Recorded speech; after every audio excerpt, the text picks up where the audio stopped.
శ్రీమాత్రే నమః. అందరికీ నమస్కారం అండి.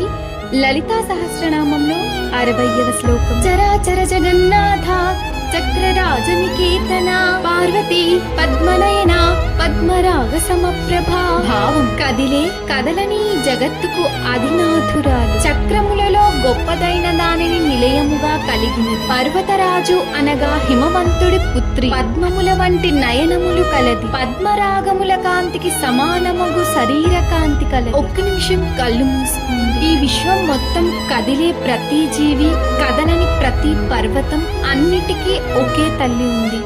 ఆమె జగన్నాథురాలు. శ్రీచక్ర సింహాసనంపై కూర్చొని సమస్త జగత్తును కాపాడుతోంది. ఆమె కళ్ళు తామర పువ్వులా మృదువుగా ఉన్నాయి, కానీ ఆమె ప్రకాశం పద్మరాగమనిలా దివ్యంగా మెరిసిపోతోంది. ఆమె పార్వతి. సౌందర్యం, శక్తి, కరుణ అన్నీ కలిసిన పరమతల్లి. జగత్తు ఎంత విశాలమైనదైనా దానికి ఆధారం ఒక్క దైవశక్తి. మనము ఎంత చిన్నవాళ్ళమని అనుకున్నా మనం కూడా ఆ విశ్వశక్తిలో భాగం. లలిత అమ్మవారి కృప మన అందరిపై ఉండాలి. ఆమె మన జీవితాన్ని కాపాడుతూ ప్రకాశింపజేయాలి. శ్రీమాత్రే నమః.